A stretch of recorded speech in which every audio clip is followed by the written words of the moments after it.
Okay, I have to start this class with an apology uh, because I left out a very important phrase in Aristotle. Okay, and that phrase is,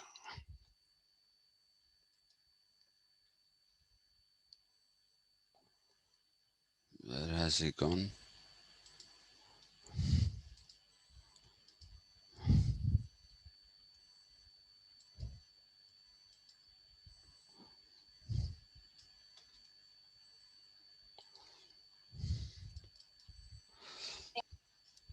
I'll just do this phrase in Aristotle, just explain it to you once, and we shall get on with what we were doing before that.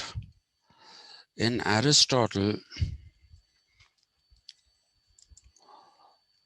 I left out this phrase.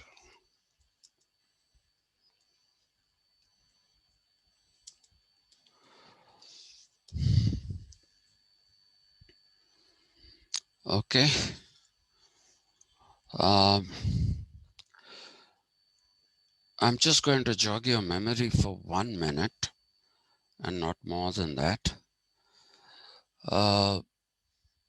When I say he used this phrase, golden mean, what he was saying is that for the stability, okay, for the stability of the politia or polity, and for eudaimonia to continue to exist, you require the golden mean. This is from statistics. So those of you who remember your statistics from school, mean, median, mode. I hope you remember those. So the mean is the middle, right? So what Aristotle was doing, I told you that he wanted to create a body of citizens, a fairly large body of citizens uh, who will take care of the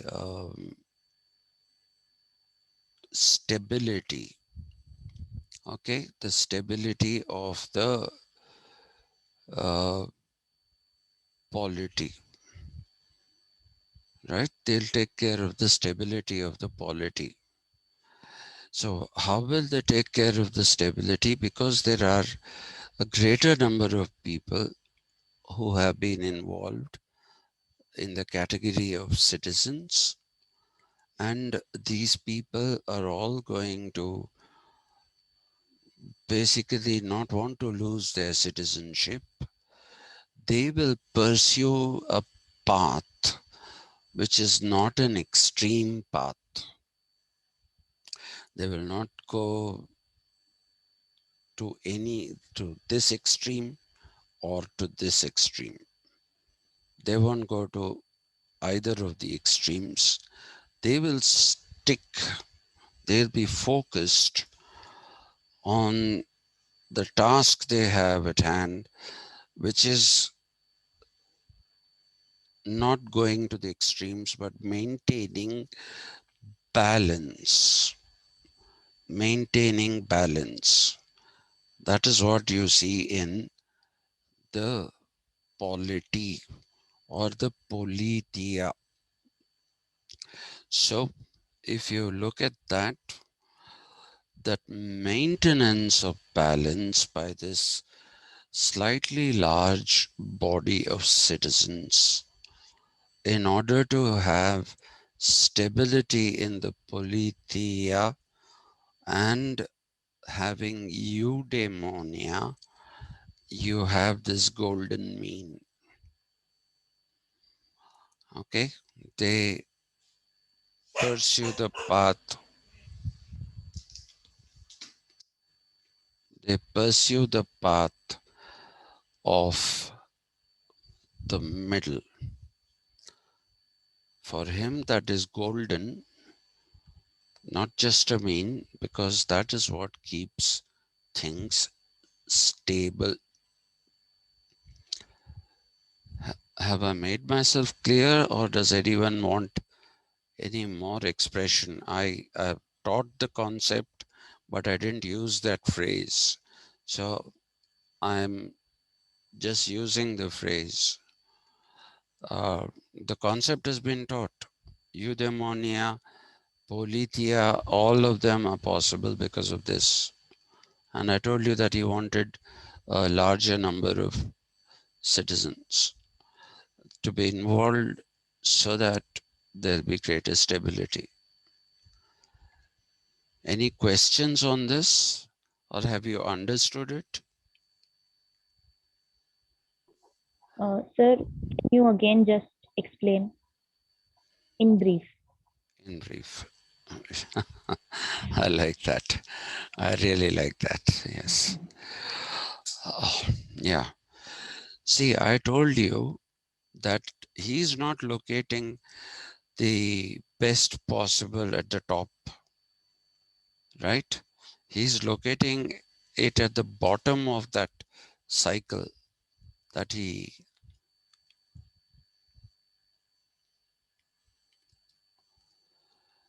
bottom of the cycle is where he's locating his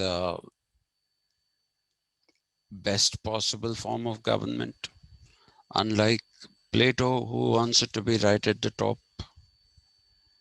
Okay, the best is always at the top, isn't it? Have you ever seen the best being at the bottom? Except in Gandhi, who says Shudraization of society is the real social reform. So, except in Gandhi, have you seen any philosopher saying that the best is at the bottom? Aristotle is the one who says that, right? Don't locate it at the top. Don't locate it among the group of people. Have a larger group of people than an oligarchy, but don't let it go into a democracy. So he's talking about a fine balance between an oligarchy, which is already a perverted form of the aristocracy, and a democracy, which is a terrible form because it's mob rule, right? So, in order to maintain this, I told you, politeia is the telos. It is the telos that has been given.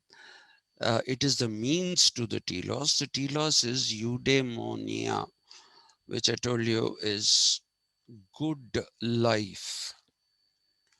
Good life, right? It is basically an ethical and good life. Okay, so if you are looking at that good life, then he says, don't involve all the people, then it becomes a democracy. But don't cut down the number of people by too much, because then it will become like an oligarchy again. So involve a slightly larger body of citizens who will feel privileged to have that citizen status, and they will do the right things to keep it puts that it thrusts that responsibility of maintaining a good life. That is what Aristotle is talking about, having a larger body. of citizens, not denizens, not slaves, not women. Okay, citizens. Foreigners also are excluded. All right. So, why is he saying this? He's saying this because this is the golden mean. This is the best via media. Please don't be under the impression that I'm mispronouncing via into via. It is via media, not via media. Do you know what via means? Anybody? True. Through? No, sir. It goes via so and so place. Akshay is reminded of train and bus journeys. Mhm. Yeah, it's used via the we say via there. Via is actually what the Romans called their roads. The Roman roads were called via. Okay, so via media is not an expression that was used by Aristotle, needless to say. Okay, a via media is the best compromise, the best compromise. So for him, polity or politia is the best compromise to reach eudaimonia by involving a slightly bigger number of people as citizens. And that is the golden mean. Many people will tell you that the Aristotle golden mean is elusive. It is not. If it is elusive, then you won't have eudaimonia. Aristotle never ever considered the golden mean to be elusive. Some people say, and there could be more than a modicum of truth in that particular argument, that the golden mean is a later interpolation into the translations of Aristotle. And I would believe that kind of a thing. I would believe that it may be true for the simple reason that Aristotle doesn't use any vocabulary of mathematics of any kind. So his search for the center, okay, oh God, why does this happen all the time? Uh, that central path, which is what ensures eudaimonia, sorry. So that is what we have to understand as the golden mean, because this is a word, this is a phrase that finds its if you read your op go bars and all, you'll find it there. And a lot of people will ask you, what is the Aristotelian golden mean? The golden mean is the ideal compromise between extremes for the sake of stability, which is what some people call middle class. No, it's not that. It's the compromise between extremes. That is the best possible form of society, which is the polity for him. And then you have eudaimonia in that. Yes, madam, have I been clear now? Yes, sir. So Akshay. this ideal compromise will involve morality, sir. because Yes, not going to extremes. yes. Yeah, It is purely moral, right. not involve morality. It is purely moral. Hmm. Yeah. So, all right then. Now that I've got that out of the way, um, let's get back to what we were doing.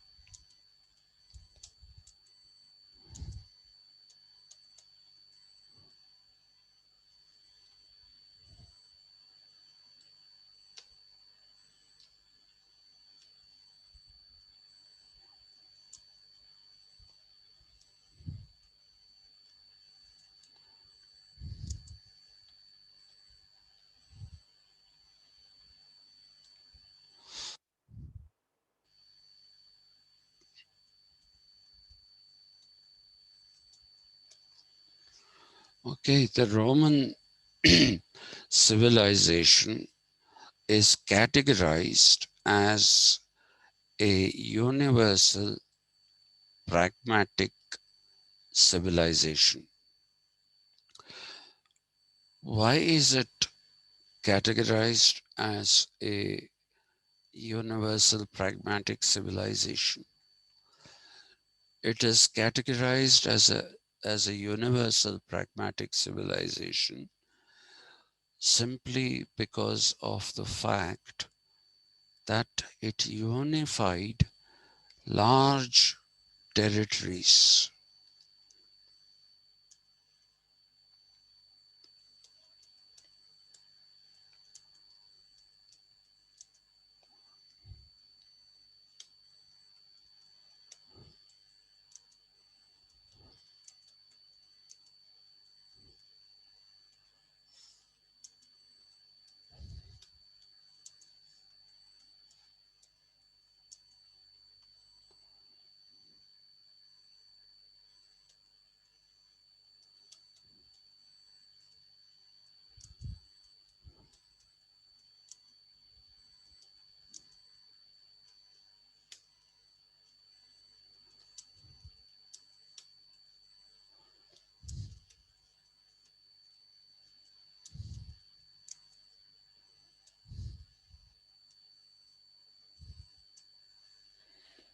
Okay,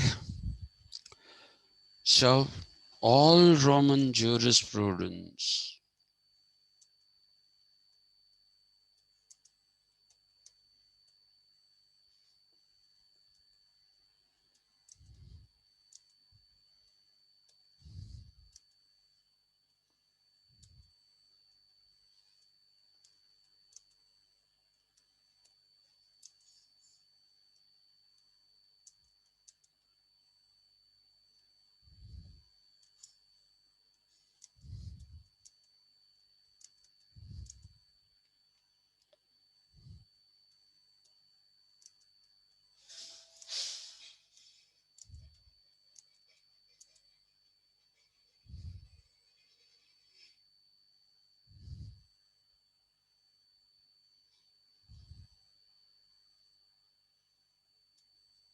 I'll simply put it as non-Romans.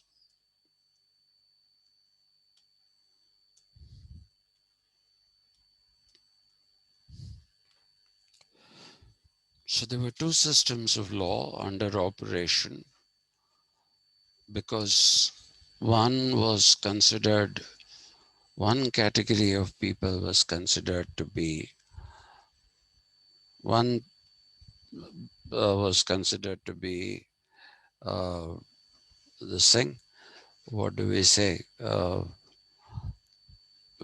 Romans, one codification for them, and yet another codification for the non-Romans. So this, in fact, not only did it not unify people, it divided them. It divided the people into various different categories, because it is easy to say there's one codified system of law for the Romans, and there is yet another system of law for the conquered people or the non Romans. But please remember that kind of people, different kinds of people had been conquered. And then I also mentioned to you the protectorates. They also had to be dealt with in a different way. So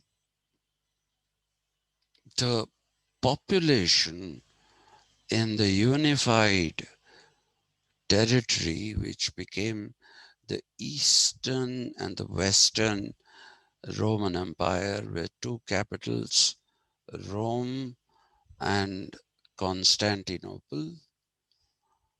Okay, with those two uh, capitals, you will see that there is a division of people in these various parts that had been conquered by the Romans. So the division was not just between the Romans and the non Romans, that is, of course, the main division, but there was also a division between, people in Egypt and people in what is today France, and in those days it was Gaul. They were both conquered, but what was common to them? What was common to the Turkish people whom the Romans had conquered, and the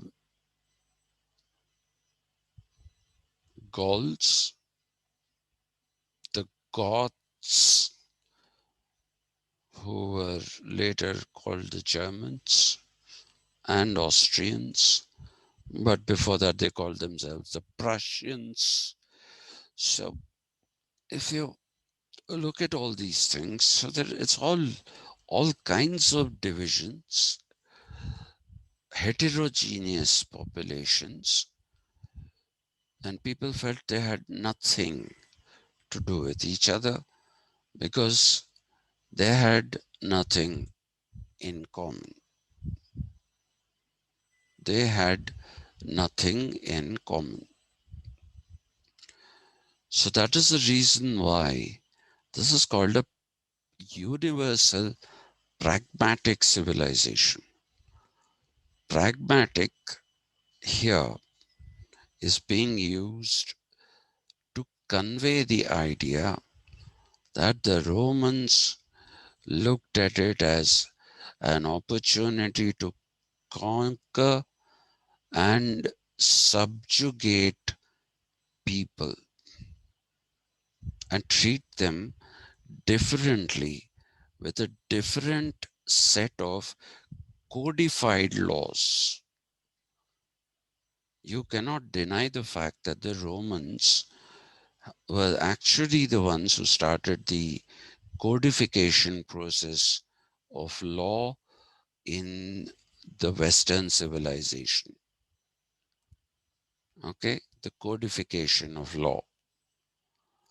And that came from the times of the triumvirate, which preceded the arrival of Julius Caesar and his becoming an emperor, and after him, various Caesars like Augustus Caesar.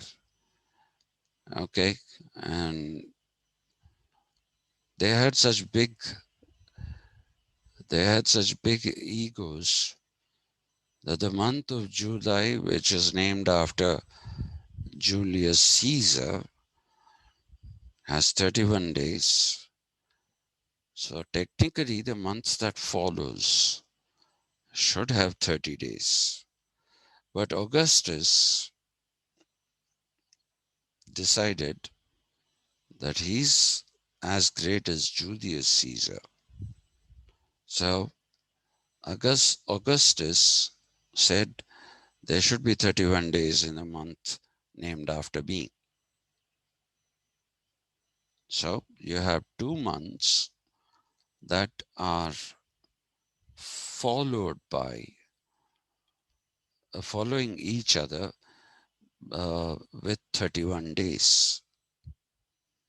And in order to make up for that, we have, for some reason, February, uh, which was which was supposed to have only 28 days to compensate for this. Okay, and interestingly enough, it is just July and August which are named after rulers. The rest are all Roman gods. They are all Roman gods. Uh, though, to be very honest with you, I've forgotten most of them, who those gods are. I remember January comes from uh, Janus, or the two faced god. Um, I don't know where February comes from. March comes from Mars, the god of war. So, March is that. I have no idea about April and May. I had once, and when you don't use your whatever information you have at your disposal, you tend to forget it. So let me dig it up later. Let's not waste time on this right now. Okay. Um, all right. So it's a fragmented population. It is a very, very fragmented population, though it is part of one empire. Okay. And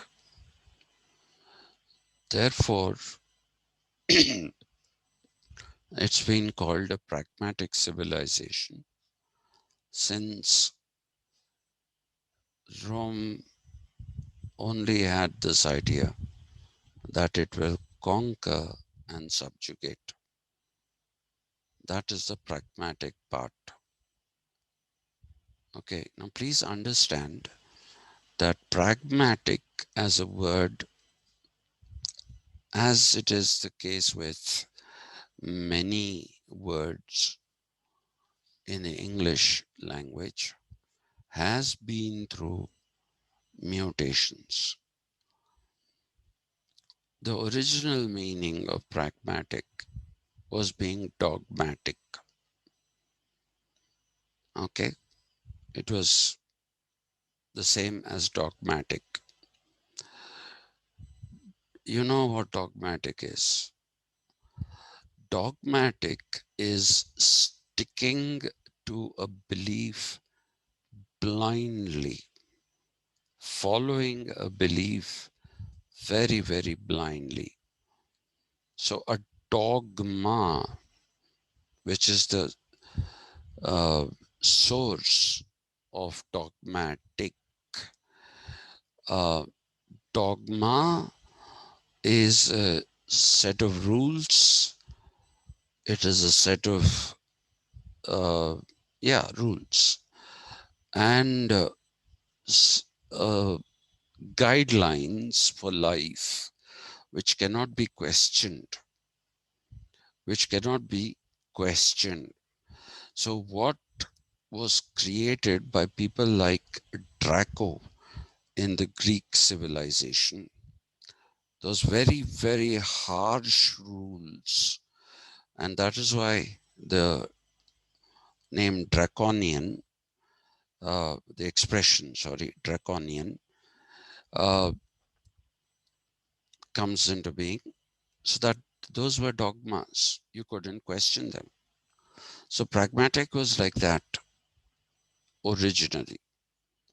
It was almost the same as dogmatic. But later on, pragmatic became a little more different.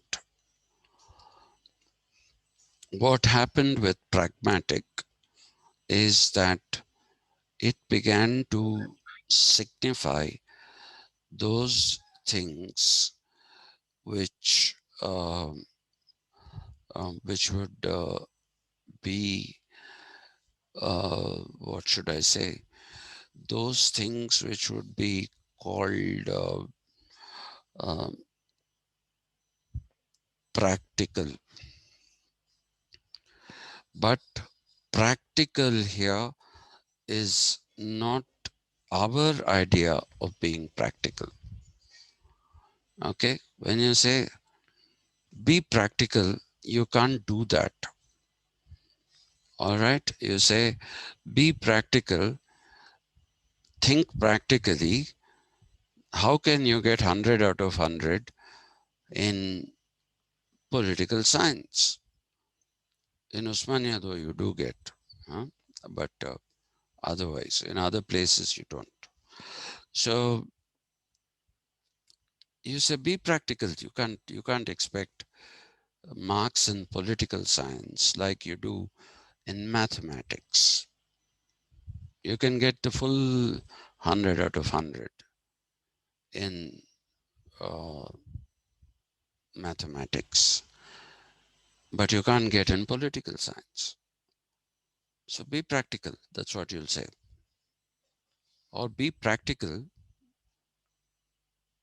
when, for me, that is in my case, when you're not even able to walk, how can you even think in terms of taking part in a walkathon? Running and all are beyond. Walkathon is a long walk. So you can't even walk short distances now. Where will you walk long distances? Be practical. That's our usage of practical. The pragmatic usage of practical, especially in the Roman period, was that which said, can we conquer somebody? Can we subjugate these people? If we can conquer these people and subjugate them, fine, let's do it. We have the army, we have the strength, the military might to do it, so let's go and do it. That is the pragmatic part. That is why it is pragmatic. Nowadays, of course, when you talk about pragmatism, there are two usages.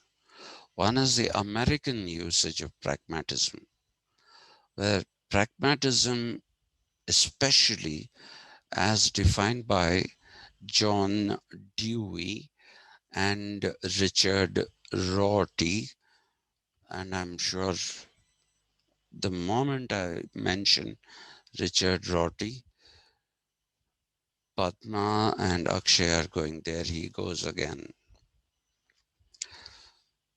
That is the thought that has crossed their mind. These people, and especially Rorty, calls himself a fuzzy, which he says there is no such thing as objective knowledge. He says there is only a thing called objectified knowledge. There is no objective knowledge.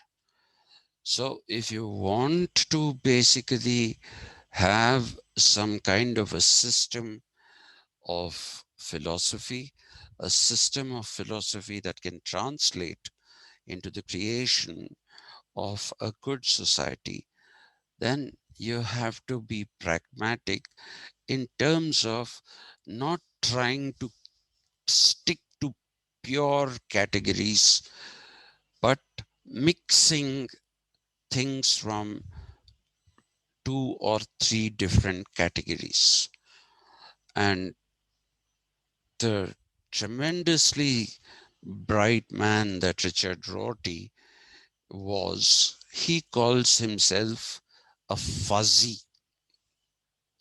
Fuzzy is where, the lines you draw are no longer clear. They are no longer clear. Just a second, please. Just a second.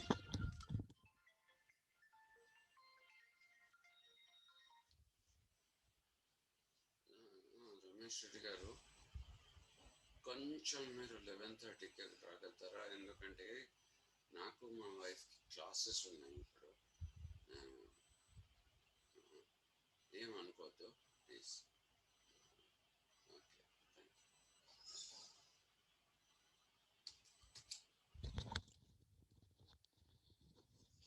Sorry, getting some work done in the house. Yeah. So he says fuzzy. Fuzzy basically means that you have, the lines are not very clear.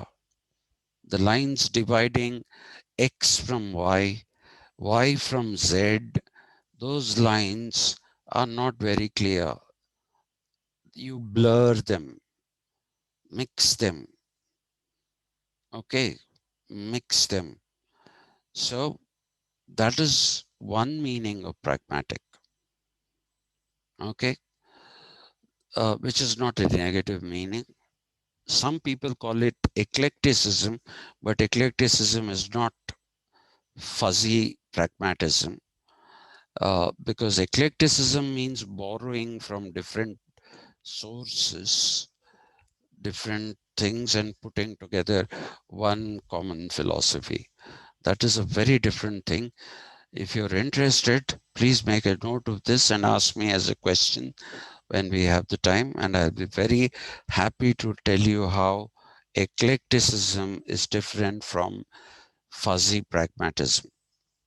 Okay. Uh, the other thing that you have to know is when we talk about being pragmatic today, we talk about it as being opportunistic. Okay. People who are waiting for something, for some kind of an opportunity for their own betterment. So that is one form of pragmatism, which is the latest form.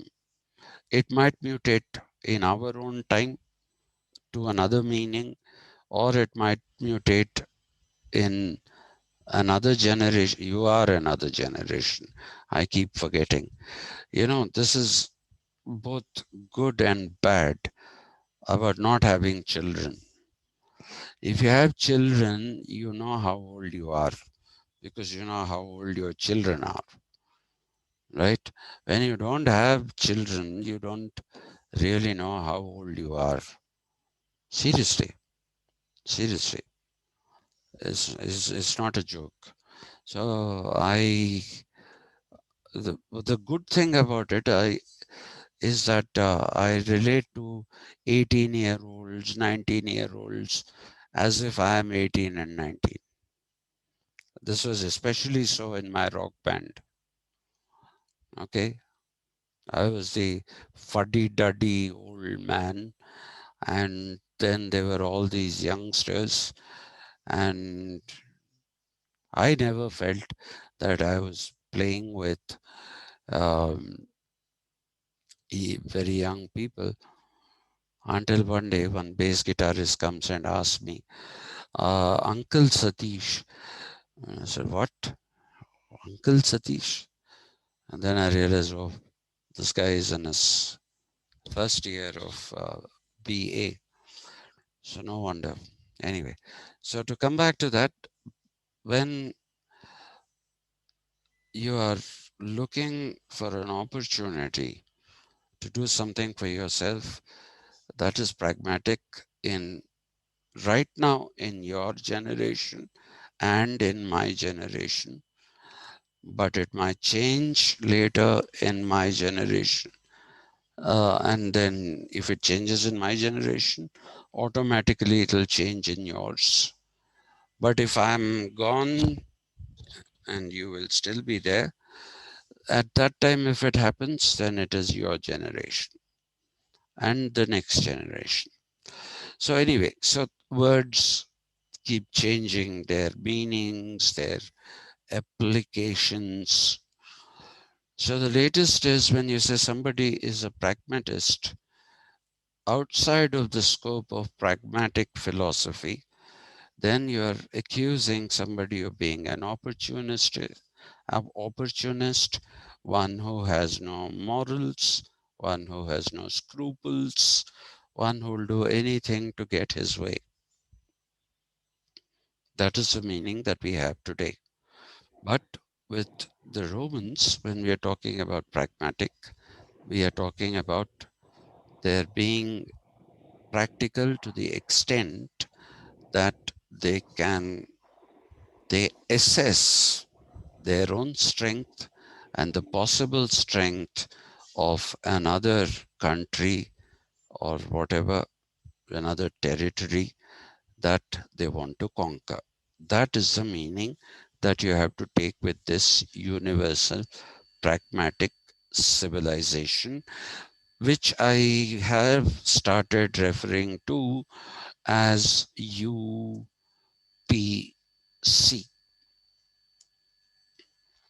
Okay, UPC is Universal Pragmatic Civilization, which is what Rome was.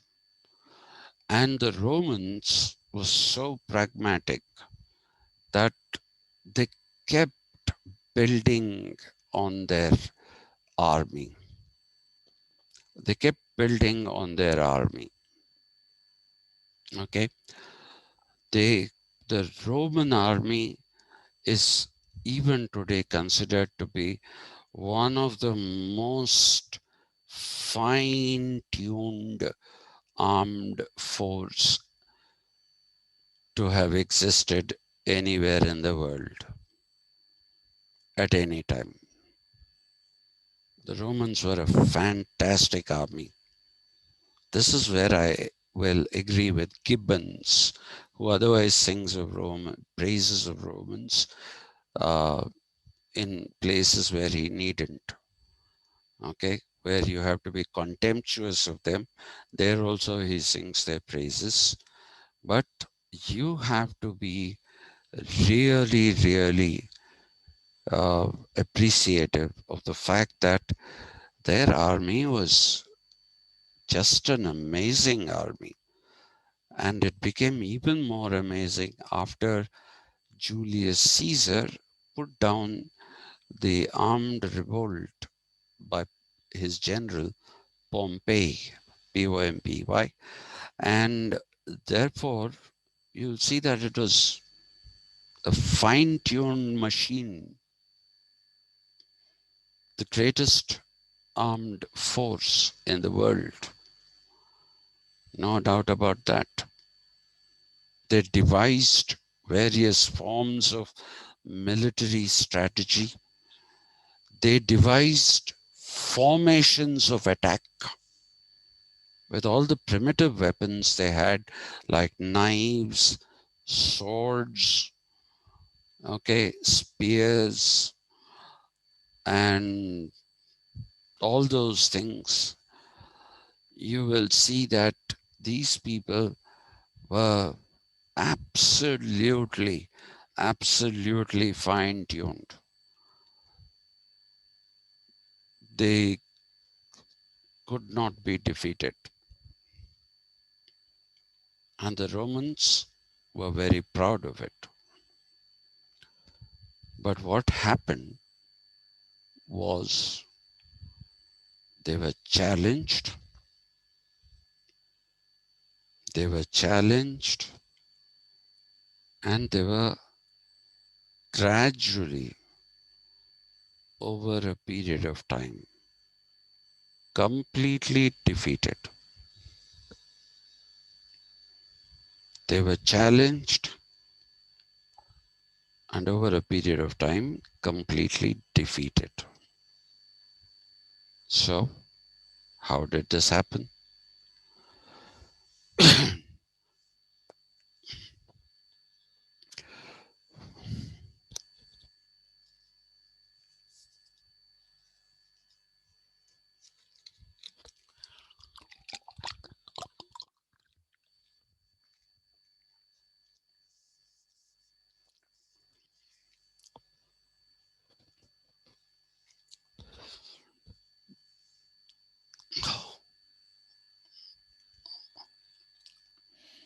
So,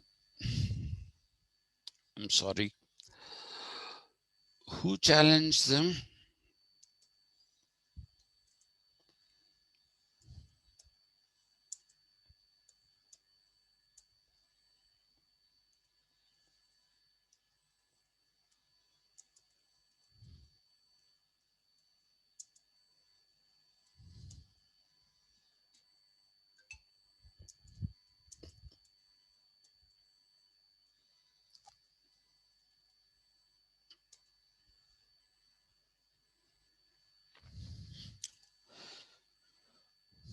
Okay,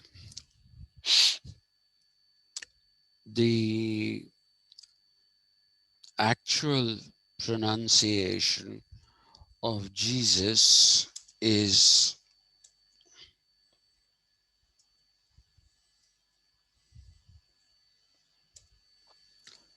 Yesu. Okay, Jesus is the anglicization.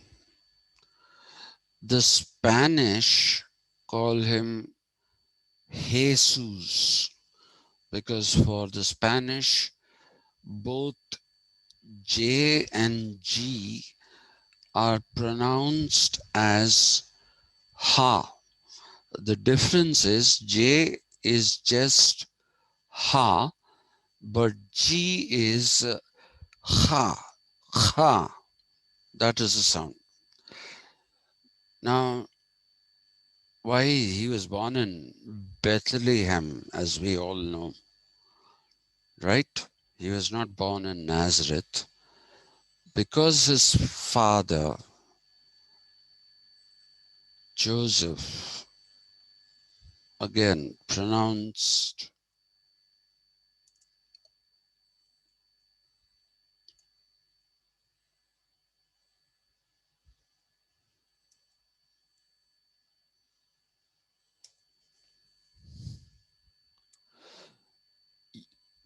though it's in English it is Joseph, but it is pronounced Yosef. Yosef. That's how it is pronounced. And Telugu is the language that does all this. I'm amazed at Telugu. I'm really amazed at Telugu. I don't know how it has been able to do this. Like I told you, Angla, the language spoken by the Angla became English, and then it became English, and finally settled down to become English.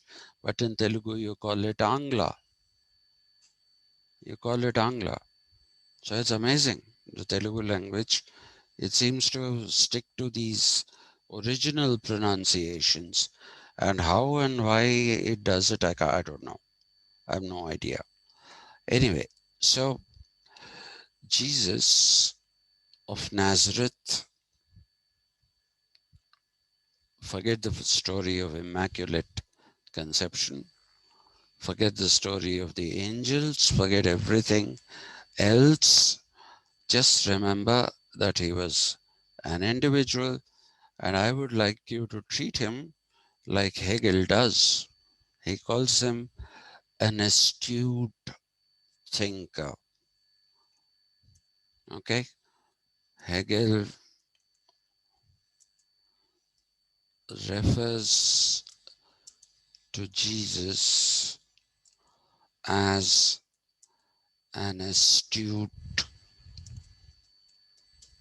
thinker. This is what he says, and we shall go by it. What Jesus saw in the Roman Empire was the fragmentation of the people. He saw the fragmentation of the people. He saw how they were suffering under the yoke of the Roman Empire.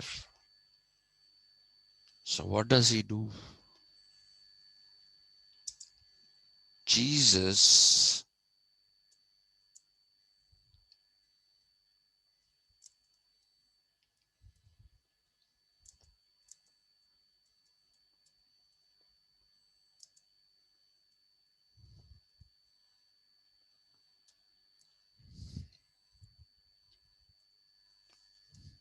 he offers all these fragmented people, the non Romans, okay, he offers them a soothing balm. So, what is the soothing balm that he offers? Jesus first went to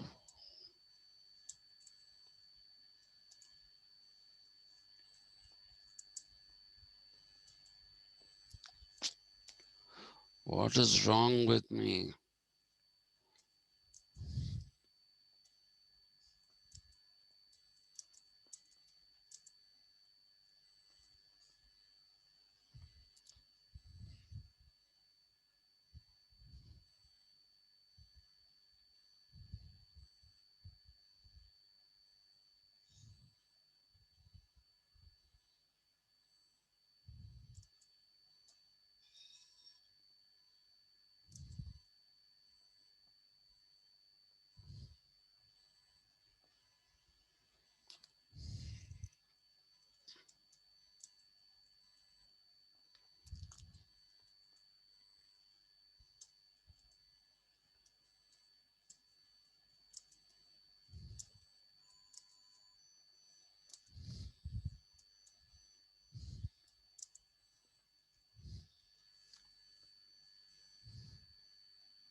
Lepers were not allowed to come out,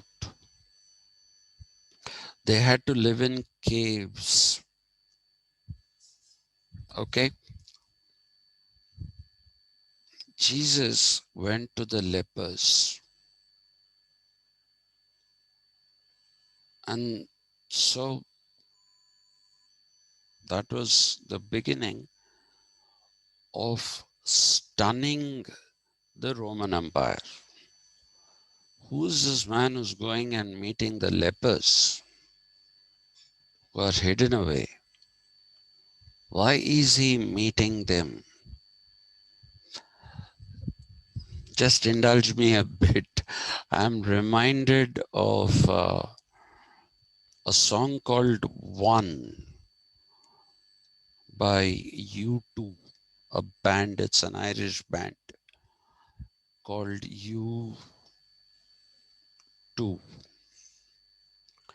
The letter U followed by the numeral 2. There's a beautiful line in there.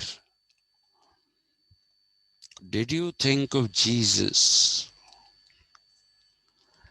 And did it bring up the lepers in your head? I think that's a beautiful line. And there is another line by the Cranberries. I forget, Dolores or Riordan. She's died. I was a big fan of hers.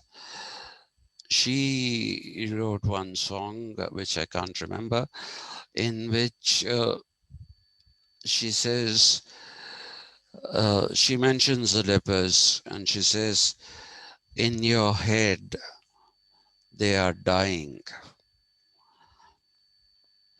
Beautiful songs those are. Anyway, so Jesus went to these people, and that is when the Romans took notice of him. Why is he doing this? What is his purpose? Jesus went and told the lepers that God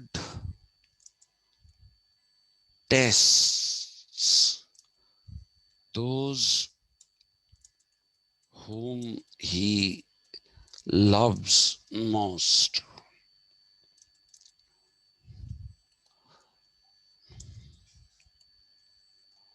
And for their suffering in this world, they are gifted.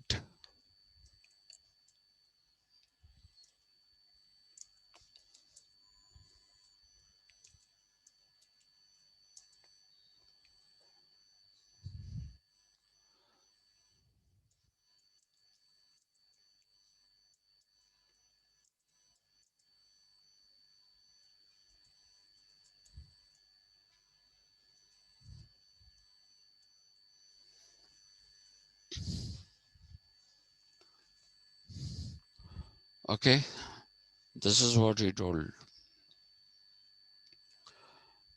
that they'll have this life, he said, is transitory.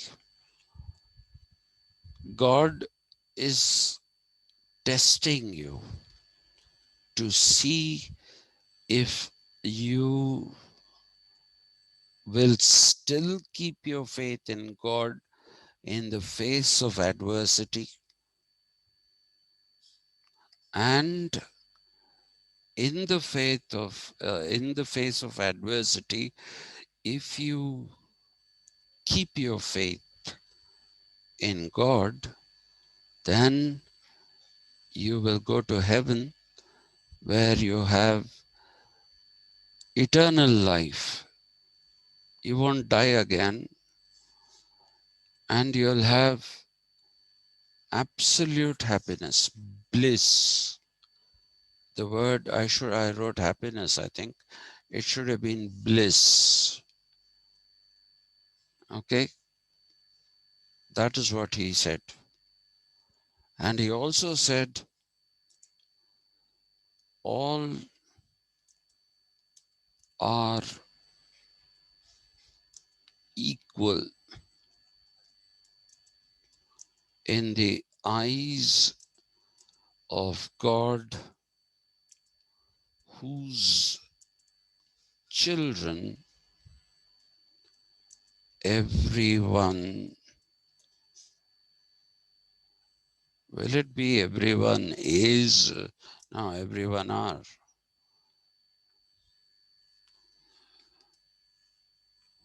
Okay. So he said, all are equal in the eyes of God. But he tests those whom he is about to give eternal life. Now, this is the first time in the history of humankind, documented history of humankind, in the Western world, there is talk of equality of some kind. Okay? Otherwise, there's no equality anywhere. There's no equality anywhere. But here, this is the first time Jesus is doing something which nobody has done, which is promising equality. And when people asked him, how do you know all this? He said, I am the Son of God, and I will also suffer like you. for your sake.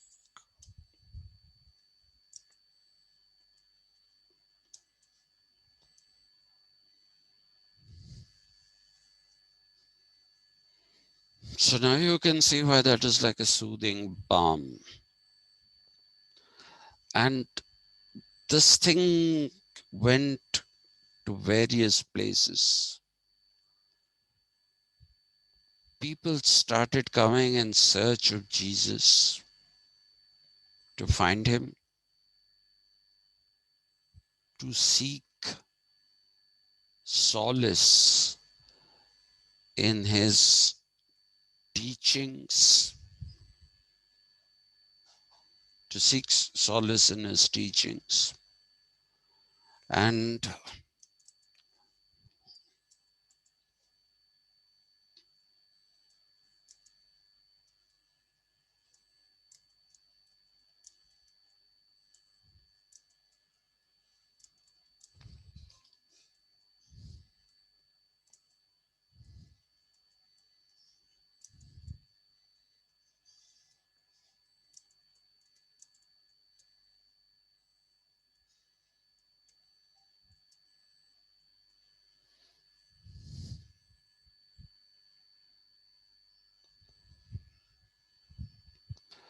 if any of you have the time, please read the Sermon on the Mount. I'm telling you seriously, after you finish writing your internals and all that, just try to search for the Sermon on the Mount and read it. It's an amazing speech that Jesus gave. That is where he said, when somebody asked him, what will what should I do if somebody slaps me on my face? He said, offer him your other cheek. Offer him your other cheek and ask him to slap you again.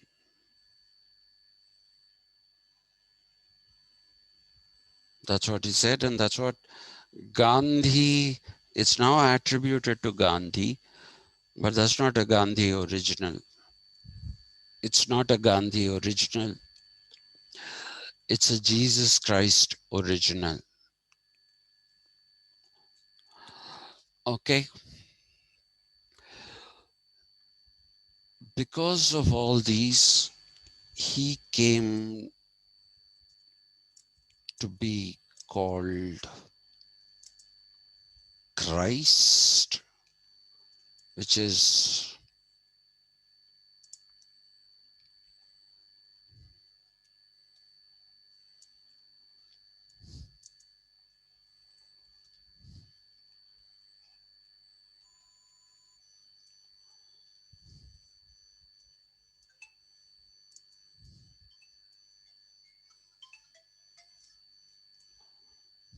and also, uh,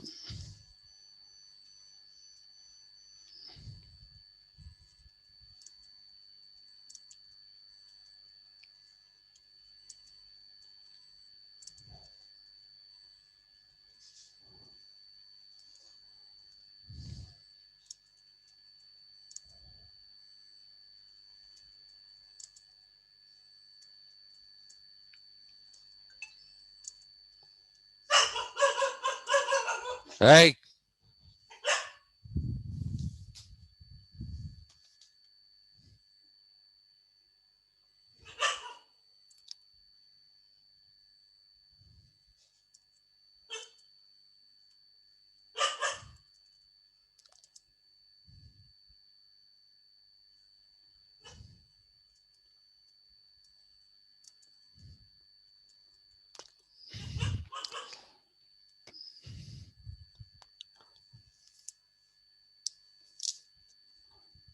so I forgot to type people, I'm sorry. Uh,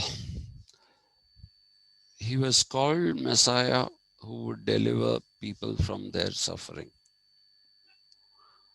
Okay, that is what he did.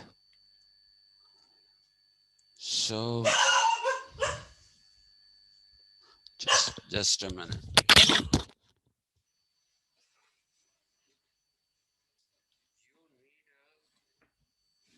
If you bark again,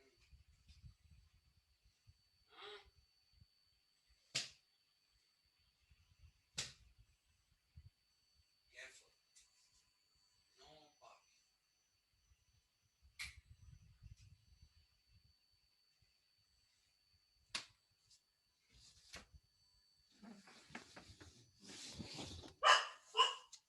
Oh my God, shameless dog.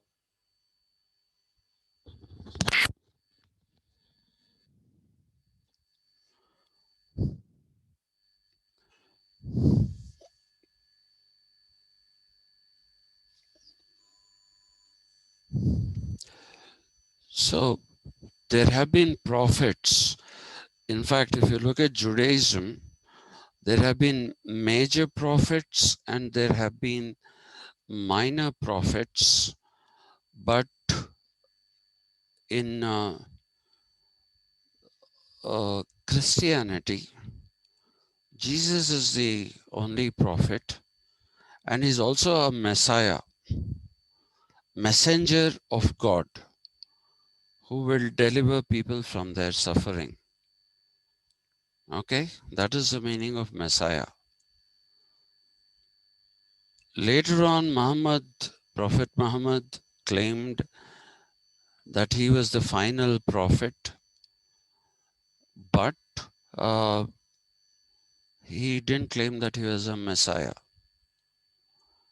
Okay, so some people say both Messiah and prophet mean the same. They do not.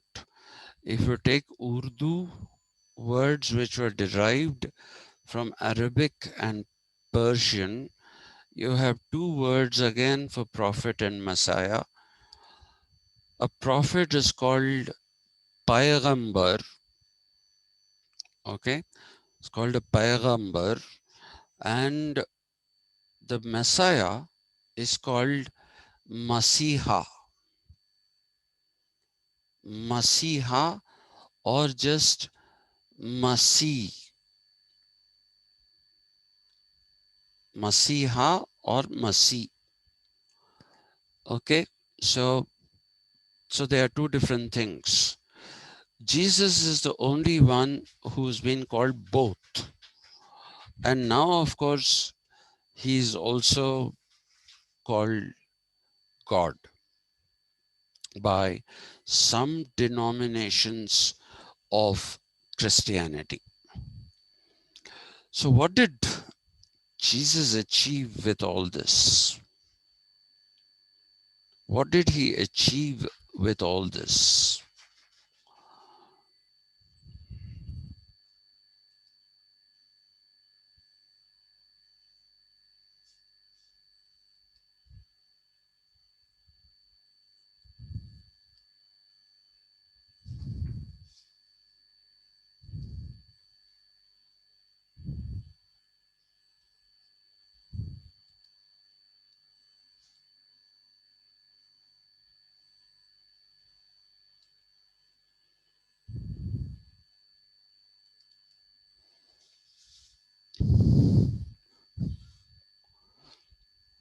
What did Jesus achieve with all this?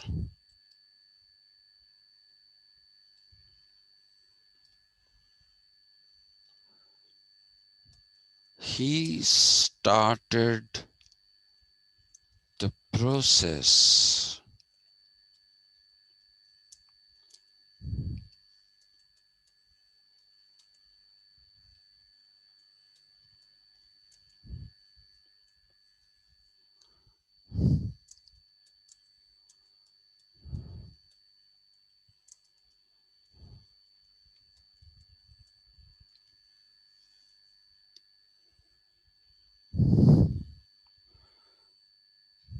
He started the process of unifying people in an already unified territory. The unification of the territory was carried out by the it was carried out by what do we say uh, by the Romans, and he started unifying people in this unified territory. Till then they were fragmented, and they called themselves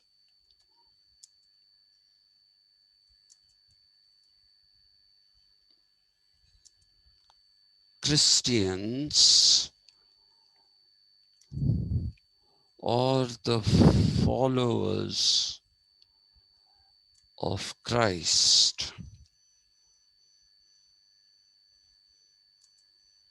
This is how they related to each other.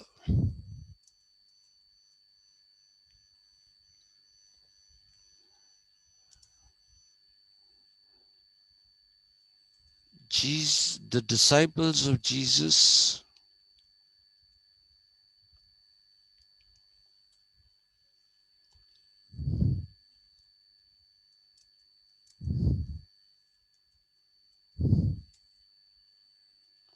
spread his message far and wide throughout Roman Empire,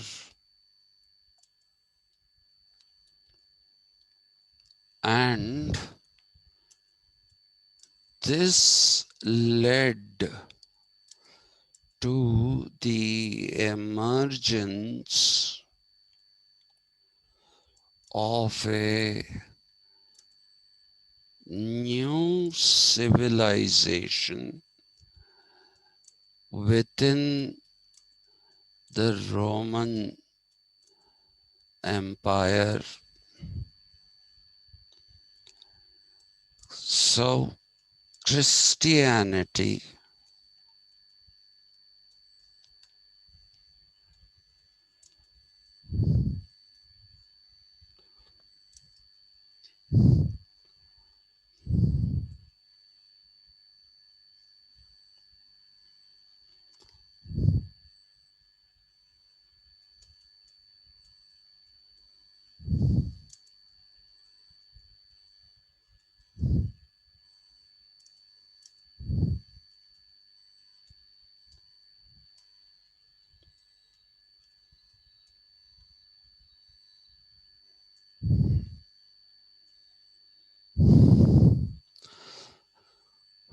Christianity became a universal spiritual civilization. By spiritual, I am not implying, or these are actually, I've forgotten to tell you this. Well, I don't know who first created these names, but I picked it up from this person, James L. Weiser, okay, who's a historian of sorts. And he describes that the seeds of Christendom, Christendom is when Christianity became supreme, were to be found in the Roman civilization. Okay, this is James L. Weiser's argument. He's a very, very famous historian, especially of religion, especially of religion. Okay, so it's not some Tom, Dick, Harry, and Satish. Okay, is a very respected figure. So, uh, so Christianity became a universal Spiritual Civilization.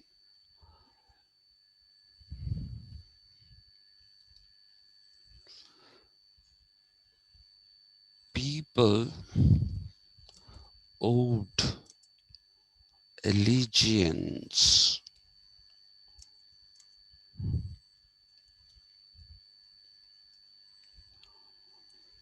to Christ and followed his teachings of non, well, please don't read it as non-veg, huh? Please, teaching of non-violence to the core. Envy is non-violence, please. Yeah, they followed it to the core. So civil disobedience probably first came from these people. Civil disobedience probably came from these people.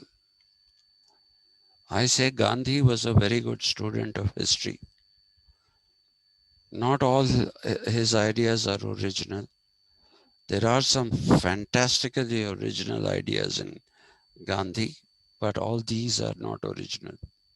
These are all things that he has learnt from Tolstoy, who brought him face to face with the writings and teachings of Christ, which made an immense contribution to Gandhi. So please do not underestimate the Christian influence on Gandhi. There is a very strong Christian influence on him.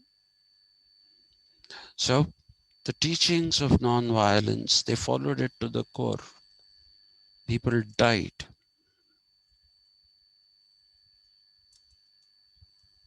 but refused to accept Roman law.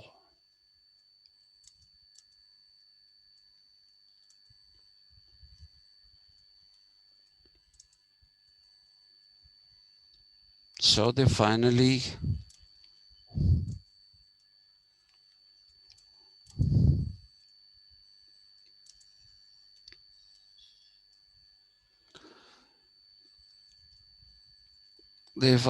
killed Jesus, but his followers and teachings continued.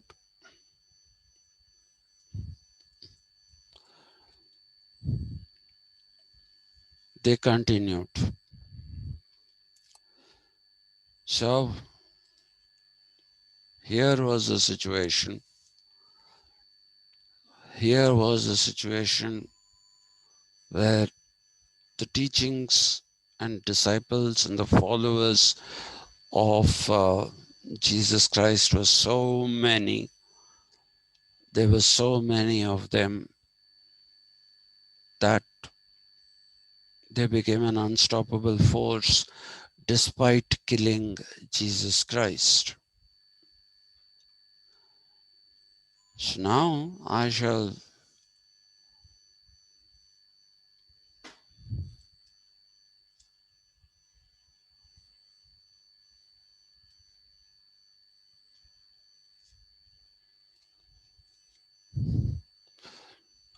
make Akshay Puneet Pantulu very happy.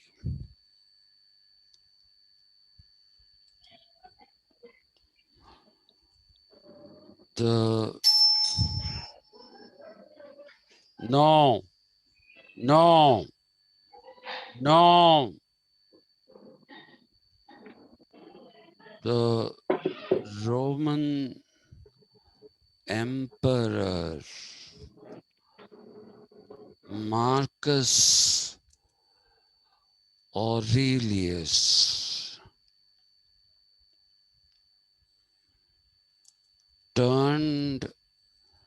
away from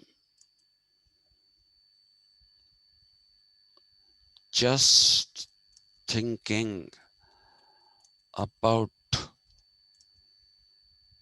military might, but all uh, and started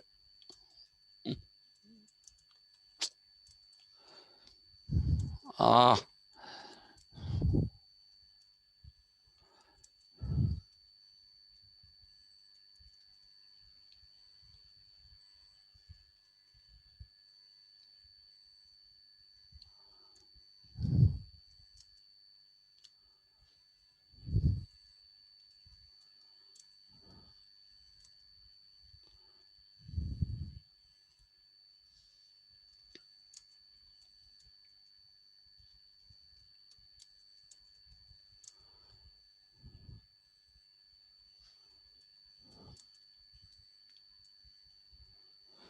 he didn't give up thinking about the military completely. He didn't. But if you read his writings, you'll see what an intelligent man he was. He was the first person, the first Roman emperor to think in a non-military way and try to understand what was happening with the Roman Empire. And he was also an author of various books which reflected his thought process. So I wouldn't call him a full fledged philosopher.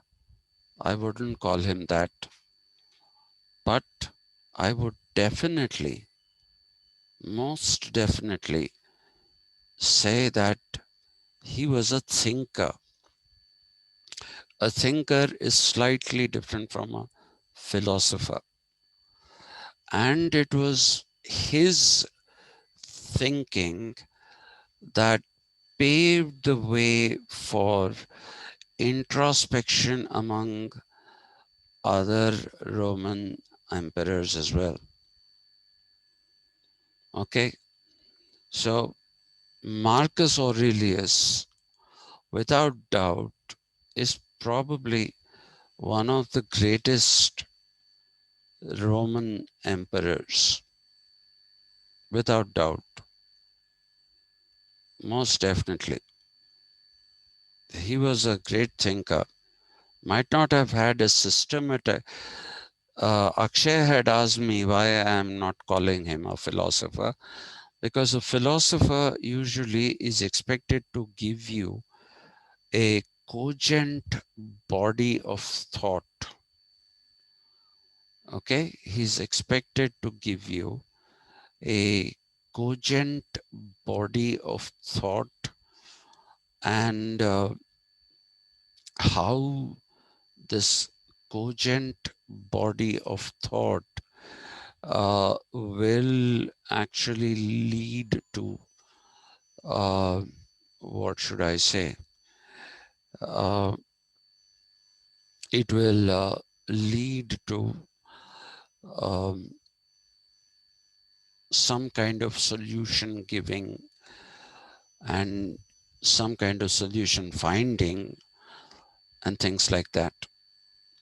What was happening with Marcus Aurelius was he was only thinking about what was happening in the Roman Empire. He understood what is wrong with it. He understood how Christianity was rising, but he just stopped short of being a philosopher because he couldn't give up his Romanness and couldn't embrace Christianity, but he was able to appreciate, not appreciate as in wow, good. No, not that kind of appreciation. he was able to appreciate what Christianity was doing to the Roman Empire. He was able to see what Christianity was doing to the Roman Empire, and he was able to say that if the Roman Empire had to survive, then it had to change. How, he doesn't say too much. So, Akshay, who made Christianity the official religion of Rome? Aurelius. Really? I don't know, sir. Think, think, think. Otherwise, I'll give it to you as homework. I will take it as a homework, sir. You'll take it as homework. Okay, now that I have given him the homework, I cannot tell you what, under whom Christianity became the official religion of Rome and how it became uh, the Holy Roman Empire. So, with Rome adopting Christianity, which Akshay will tell us who did next time we meet, uh, you will see that it became a proper universal civilization. The person who paved the way for it was Marcus Aurelius. He paved the way for it. So they gave up their Roman gods, moved to Christianity. And I want you to remember this point, because when we will be coming next to Machiavelli. Okay, we will be very, very shortly coming to Machiavelli. And when we come to Machiavelli, we will see how Machiavelli is different. But let me finish this argument. So, Roman, the Roman Empire stopped being, thanks to Marcus Aurelius, it stopped being a universal pragmatic civilization and it became a universal spiritual civilization until such time that the Pope and the clergy,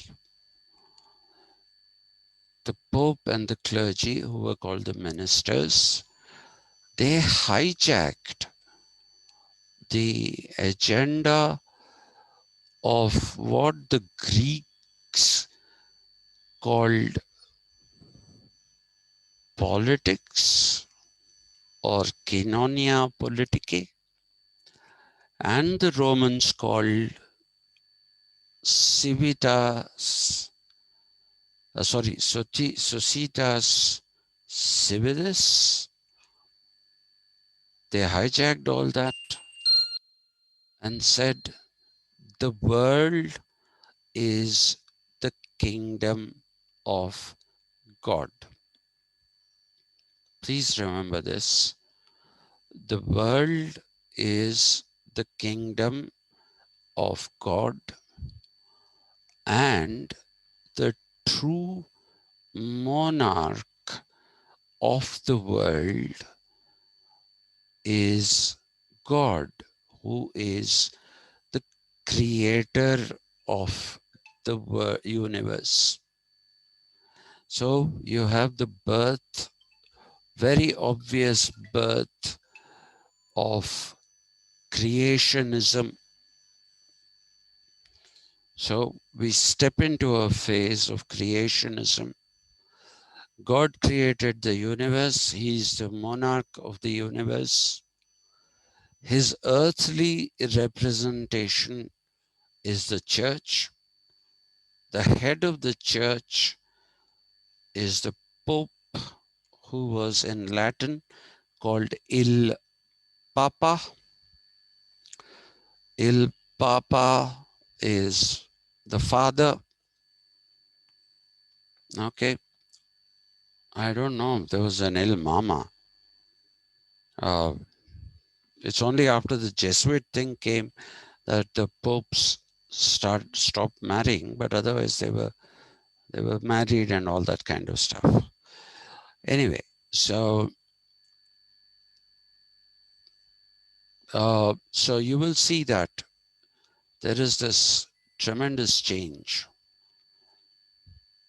and that which is political disappears completely. It already starts disappearing with the Romans and the empire. In the empire, where is the polis? Where is politia? Where is the rational man? Where is the ethically good life? All these are gone right from the Roman Empire, the time of the Roman Empire. But at least they were translating something from Greece into uh, Latin and putting out their own versions of it, which were usually corruptions. But with the rise of Christendom, what you find is the complete disappearance of anything that is political, the total disappearance without a trace, the total disappearance of anything that can be called political. And with good reason, because there was no police. It was ultimately left to the craftiness, the craftiness of Machiavelli, which revived the word political, but in a completely different way. The political for the Greeks was also the ethical. Politia promoted an ethically good life, which is eudaimonia, or the ideal republic, which is again a politia. That is the original title. Based in ethics, morals. The system of justice is moral in Plato. But what do we find in Machiavelli? We'll find out on Monday.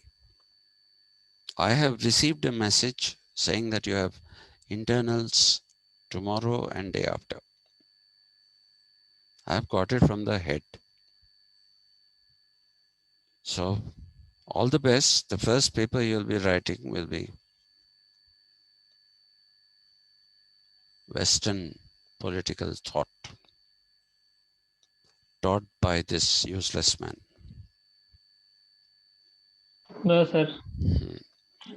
And there is a good chance, I believe, that educational institutions, those of you who are worried, are not going to open on 1st of July.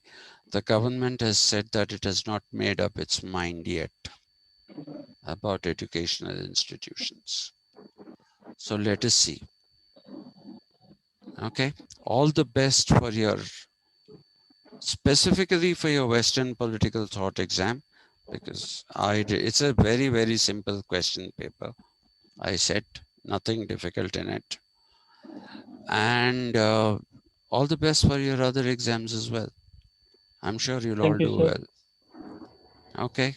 So, all right. Bye bye. Thank you, sir. Bye, sir. Yes. Thank you. Yeah. Bye then.